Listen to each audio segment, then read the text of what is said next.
It's Tuesday, February 11th. Right now on 12 News at 10. We asked them about going to the hospital because she was in so much pain. She said we're overreacting because it was our first baby. The 12 News I-Team hears from a family who tragically lost their unborn baby, with 2 midwives now facing discipline. I'm Chase Golightly in Mesa, where the state's largest school district just announced layoffs for teachers. How many won't be back in the classroom next year? We'll tell you coming up. I'm meteorologist Chris Dunn, tracking some wet weather moving into California right now. I'll let you know when it'll get to the valley in your weather impact forecast. 12 News at 10 with Mark Curtis and Caribe Divine starts now. Good evening. We begin tonight with breaking news in Mesa, where police are looking for a suspect tied to a shooting. And this is a live look right now over the scene. This is near McKellips and Mesa Drive, where police say that they got a report of shots fired just before 7:30 tonight. One person was taken to the hospital to be treated for injuries. However, police have not been able to find the alleged shooter. We will keep you updated as we learn more. Also developing tonight in Surprise, police are investigating a shooting. Authorities say a man suffered a gunshot wound and someone then dropped him off at a convenience store near Dysart Road and Grand Avenue. Sky 12 was over that scene about 30 minutes ago. You can see there's a large police presence. Right now, the victim is undergoing treatment at the hospital. At last check, investigators were still trying to find the shooting scene. Stay with 12 News for updates. Now to the latest on yesterday's deadly plane crash in Scottsdale. Investigators with the NTSB spent most of the day at Scottsdale Airport, combing through all parts of the private jet after it veered off of the runway on Monday afternoon, colliding with a parked jet. The pilot, 78-year-old Joey Vitosky, died in the crash. Good evening, everyone, and thanks so much for joining us. For 12 News at 10, I'm Caribe Divine. I'm Mark Curtis. A close family friend of Vince Neil, the lead singer of Motley Crue and the owner of the plane, is recounting the anxious moments when he heard that his friend's plane had been involved in a deadly crash. 12 News journalist Sean Rice spoke with Neil's longtime horse trainer here in Arizona in a 12 News exclusive interview. And Sean, you're learning that it's the very reason that his jet was even landing in our state yesterday. Yeah, Mark and Caribe, although Vince Neil was not aboard his private jet when it crashed at Scottsdale Airport a day ago, his girlfriend Rain, her friend, and a co-pilot were all on board and suffered serious injuries. They were headed here to Arizona to watch the Royal Crown barrel race competition in Buckeye happening this week. And the man who trains Neil's world champion horse tells me hearing that his close friends came extremely close to death has given him a new perspective on life. Rosie Neal. A world champion barrel racer horse. My name is Lance Graves. The man who trains and rides the horse, owned by Motley Crue lead singer Vince Neil. A lot of people don't know that, Vince is a horse person, but he is, a guy that likes fast cars, likes fast horses, right? This week, Neil's horse with Graves in the saddle is set to compete at the Buckeye Equestrian Center. But Graves wasn't supposed to be alone. It was a little bit, shocking and caught us off guard a little bit, but so it was not a phone call I was expecting, for sure. That phone call informed him of this. His friend's private plane suffered a malfunction in the landing gear Monday afternoon, causing the pilot to veer off the runway before colliding with a plane parked on the tarmac. The pilot, who Graves also knew personally, passed away, and his friend Rain suffered serious injuries. I think it was sure a wake-up call for me. It was a wake-up call for all of us. It was pretty devastating. Graves taking to Facebook Tuesday with a heartfelt message about his friends. The plane crash giving him a new perspective on just how delicate this life can truly be. I hope that it'll give others opportunity to, none of us are invincible, and you just never know when it's your time. You have to, live every day to the fullest and be a good person, be kind, and try to pass that along as best you can. As he prepares to ride Neil's stallion in the Valley of the Sun this week, his heart is with his friends as they recover, with the horse racing community rallying around them. Our heart and our community has really broken for them, and we're all praying for them in unison, and I'd appreciate the same kindness from everybody else and if you hear this message.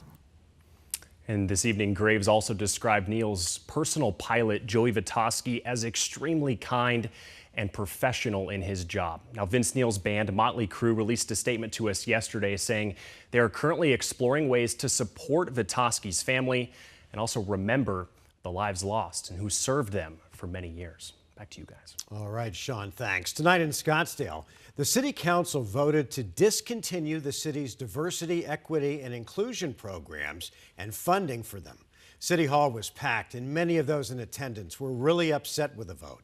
Let's get you out to 12 News journalist Bianca Bono, who was there for the meeting tonight. And Bianca, the disappearance of these programs, and we're seeing it across the country, has become a real source of anger and passion. Absolutely, Mark. It was an emotional and passionate night as former elected officials, a former fire chief, even a former diversity employee here in Scottsdale who was actually sent a bomb back in 2004 were joined by around 50 others, all pleading with the city council to keep those DEI programs in place. Ultimately, though, the city council said no. Anyway, if we can... Tense moments as Scottsdale residents plead with the city council to reject an agenda item. This office has done transformative work. An item that would defund diversity, equity, and inclusion programs. The city only hires on merit. Maybe you should consider becoming more qualified rather than trying to exclude those who are. Scottsdale's Office of Diversity and Dialogue, later renamed to the Office of Diversity and Inclusion, was created in 1998. The funding for the office for fiscal year 2024-2025 is $716,000. I think it's mean. I think it's dangerous. Why did this come forward? I don't get it. Councilman Adam Quasman, elected in November, says the programs aren't needed in a post on X, calling them poison. It actively prevents diversity of viewpoint. It subverts equal opportunity in favor of an artificial equity outcome. He was one of only 4 people who spoke out in favor of the agenda item. I think it's an attempt to control thought and speech through the push for specific language use like pronouns or inclusive terminology. From a former fire chief. This is not about hiring unqualified, diverse people instead of qualified applicants. To former elected officials. It's unnecessary and mean-spirited. One speaker, Don Logan, was the director of Scottsdale's diversity office in 2004 when he received a mail bomb sent to him by a white supremacist. There's nothing in this packet that suggests to me that diversity, equity, and inclusion is a threat. Dozens of others urged the council to pump the brakes, but ultimately the agenda item passed 5-2.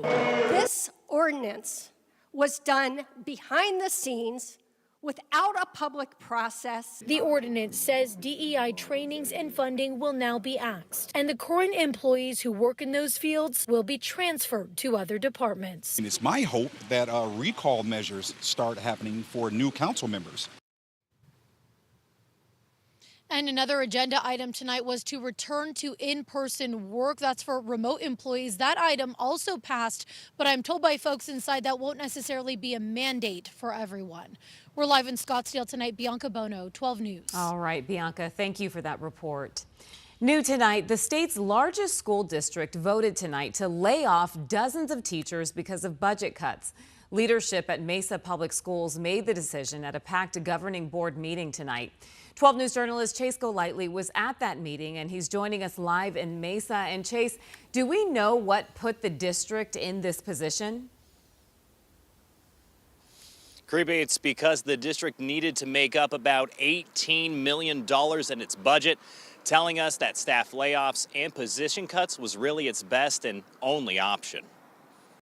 It's been a rough couple weeks as we've gone through this process. It's a problem school districts all across the valley are facing. The reality is that if you have less students, you're going to have less staff. Mesa Public Schools is expecting to have about 1,800 fewer students next academic year. Officials say it's because of lower birth rates and more students going to charter schools. All of this leading to the board voting to lay off 42 educators. This is very, very difficult. The majority of the layoffs include school counselors, but it's also those who teach English, social studies, secondary languages, and more. All of them were told they will finish out the rest of the school year, but after that, they won't be back in the classroom. For weeks, educators were worried for their jobs, like Julie Willis, a music teacher at Las Sendas Elementary, who spoke with me in January while these discussions were still happening. I don't know if I have a job.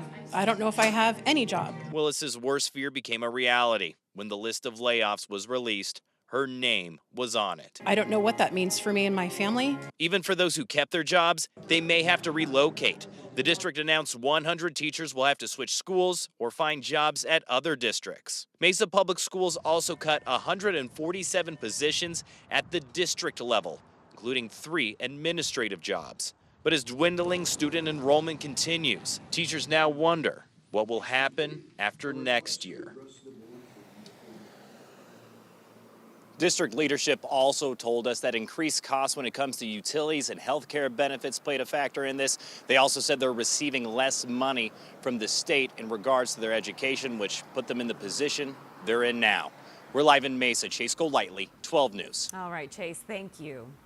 New tonight, 2 midwives face discipline by the Arizona Department of Health Services after a woman claimed that they failed to deliver a healthy baby. The I-Team's Jen Wall has been looking into complaints about these midwives at the Willow Center in Mesa and actually had a chance to tour the center last year. Tonight, she shares this family's ordeal. Noelle Smerzel went into labor back in November of 2023, but only now is the state health department releasing its findings into what went wrong in her care. At 42 weeks pregnant, So we brought her in and we were concerned. Noelle and Dylan Smerzel were ready to meet their son James, but that special moment they spent more than 9 months anticipating We asked them about going to the hospital because she was in so much pain. was ripped away in a matter of minutes. Not easy. About as bad as you can imagine. The 12 News I-Team sitting down with Noelle and Dylan Smerzel more than a year after they planned to deliver their son at the Willow Center for Birth and Wellness in Mesa. But when they said they wanted to go to the hospital, It's clear that something's not right. She said we're overreacting because it was our first baby. Mesa fire reports show that after more than 30 hours of labor, emergency responders were called out for a patient with difficulty breathing, respiratory distress, rushing Noelle to the hospital. I was born through an emergency C-section like almost immediately upon arrival. It was too late at that point. They never met their son. Our heart goes out to anyone who loses a baby, and the fact is that there is risk involved in birth. Even with the healthiest, low-risk mom. The I-Team toured the Willow Center in Mesa, speaking with Director Diane Ortega about emergency transports. We can't know every possibility of things that can go wrong, so in any birth setting, things can happen that we don't expect and can end in tragedy. The Willow Center and its non-nurse midwives are licensed by the Arizona Department of Health Services. After losing their son, Noelle and Dylan filed a complaint with ADHS. The burden has to be on you to show that you were wronged in some way, that there's no automatic investigation when a baby loses their life. On Tuesday, 14 months later, the department released citations against 2 certified midwives, listing problems like failing to have an emergency care plan in place, not assessing vital signs as required, including blood pressure and pulse, and being continuously late in monitoring the fetal heart tones. There was like an hour gap in there where they weren't coming in, and they're showing heart rates in there, and it clearly looks like something's off on them. The department refused interview requests with 12 News and did not confirm whether any investigations are ongoing.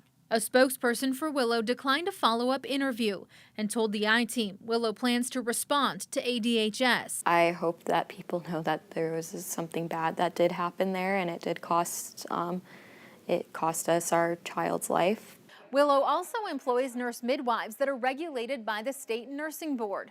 The nursing board does not confirm or deny any active investigations.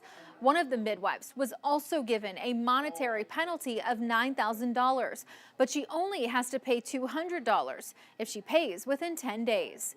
Jen Wall, 12 News. All right, Jen, thank you.